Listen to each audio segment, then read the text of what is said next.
প্রতিটি অনুষ্ঠান বাড়ি কি বিয়ে বাড়ি কি শ্রাদ্ধ বাড়ি দেখবেন খাবার টেবিলে বসার জন্য প্রতিযোগিতা শুরু হয়ে যায়, যেন ৭৬-এর মন্বন্তর। দেশে দুর্ভিক্ষ লেগেছে, কেউ খেতে পাচ্ছে না, খাবার জুটছে না, এরকম একটি পরিস্থিতি, যেন খাবার টেবিলে গিয়ে মানে খাবার ছিনতাই করে খাবার মতন এরকম একটা সিচুয়েশন অনুষ্ঠান বাড়িতে তৈরি হয়। কই গো, একদম এদিক ওদিক করবি না, চুপটি করে এইখানটায় দাঁড়াও, এক্ষুনি উঠে যাবি। হ্যাঁ, হয়ে এসছি, দাঁড়াও। এই মুন্না, চুপটি করে এখানে দাঁড়াবি, একদম এদিক ওদিক করবি না। হয়ে এসছে, একটু দাদা ঠেলছেন কেন? আরে বাপরে বাপরে, এত ঠেলছেন কেন? দেখছেন তো ভিড়। হ্যাঁ, কি অবস্থা। ক্যাটারিংয়ের ছেলে ইতিমধ্যে, দিদি সাইড সাইড সাইড সাইড। হ্যাঁ ভাই, আরে হয়ে এসছে, মা খিদে পেয়েছে। বলছি তো হয়ে এসছে, দাঁড়া চুপটি করে, কেন খাসনি কোনো দিন? হ্যাঁ, চুপটি করে দাঁড়া। এই তো হয়ে এসছে। হ্যাঁ, কই গো, আরে অপু না, অপু অপু, আরে অপু খেতে বসেছে। অপু, এই ওই 3টে সিট আমাদের রাখবি। হ্যাঁ, উঠবি না। হ্যাঁ, আমাদের 3টে সিট রাখবি, আমরা বসবো। হ্যাঁ, একদম উঠবি না, আমি যাব, তারপরে উঠবি, কেমন? হ্যাঁ, একদম রাখবি। হ্যাঁ, এই তো হয়ে গেছে। উফ, দিদি ঠেলছেন কেন? কি যে করেন না। কই গো, খুব ভিড় তো, এ ব্যাচে না বসলে হতো না। বকো না তো, রাত 12টার সময় খাবে নাকি? চুপটি করে দাঁড়াও, পেয়ে গেছি তো সিট, এখনই হয়ে যাবে। ওই তো মাংস দিয়েছে, মা খিদে পেয়েছে। মরুন, খিদে পেয়েছে, পেটে আগুন লেগেছে। চুপটি করে দাঁড়া, হয়ে আসছে বলছি তো। হ্যাঁ, এখানে দাঁড়া, হাতটা ধরি। উফ, কি করছেন ঠিক, দেখছেন তো ভিড়, ঠেলছেন কেন? উফ, ওই তো হয়ে এসছে। এই কই গো, এই তো, হ্যাঁ এই তো চাটনি, পাঁপড়, একটু করে এগিয়ে এসো, একটু করে এগিয়ে হয়েছে। সিটের কাছে যেতে হবে, নাহলে অন্য কেউ বসে পড়বে।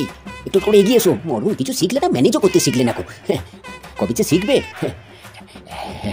চলো একটু করে দেখি, একটু ওই তো পাঁপড় চাটনি, পাঁপড় হয়ে গেছে। অপু সিটের কাছে চলে এসছে। অপু, ঠিক আছে, তুমি না থাকলে আর তোমাকে দেখতে না পেলে আমরা তো আজকে খেতেই পেতাম না। এত ভিড়, কি বলি যে তোমাকে ধন্যবাদ দেবো। না দিদি, ঠিক আছে হয়ে এসছে। ওই তো, ওই গো, এদিক ওদিক করবে না। ওই তো, আইসক্রিমটা কেন যে এত দেরি করছে,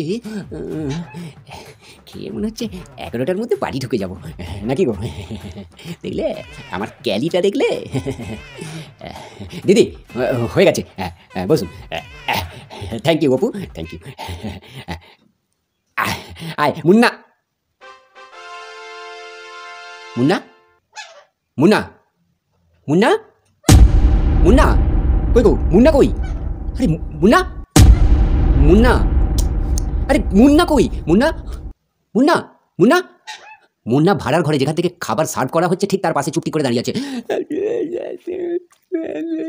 কি রে, এইখানে গাড়লের মতো দাঁড়িয়ে আছিস? হ্যাঁ, আমাদের সঙ্গে যাসনি? চল সিটটা এখন কেউ বসো, চালাতন তোদেরকে নিয়ে আর পারি না।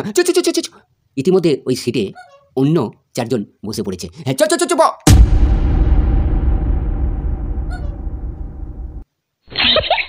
দাদা, এই সিটটা তো আমাদের, মানে আমি অপুকে বলে আমি ম্যানেজ করলাম, আমরা 1 ঘন্টা দাঁড়িয়ে আছি। হ্যাঁ, এই সিটটা আমাদের। হ্যাঁ, একটু প্লিজ। আমাদের, আমরা বসছিলাম তো, ওই ছেলেটা এদিকে হাত ধুতে গেছিলাম, ওকে ডাকতে গেছিলাম। এই সিটটা, সে তো বললে হয় না দিদি, সিট ফাঁকা ছিল, বসে পড়েছি। ওসব বললে তো হবে না, আপনার সিটের নাম লেখা আছে। না, আপনি কেন বুঝতে পারছেন না? সিটটা আমাদের, মানে আপনার কেনা। না, সিটটা তো আমরা মানে রেখেছি, মানে আমাদের অপু দিয়ে গেছে, আগে যারা খেয়েছে তারা আমাদেরকে এটা দিয়ে গেল। আমি ছেলেটাকে হাত ধুতে গেছিলাম, একটু দেরি হয়ে গেল আর কি। সিটটা আমাদের। ওসব বললে হবে না দিদি, ওসব বলে হবে না। সিট ফাঁকা, বসে পড়েছি, সিটে যে বসবে সিট তার। আপনি কিছু মনে করবেন না, হতে পারে মেবি, কিন্তু আপনি পরের ব্যাচে বসবেন। এখন কিছু করার নেই দিদি, আমাদেরও অনেক দূর বাড়ি, আমরা বসে পড়েছি।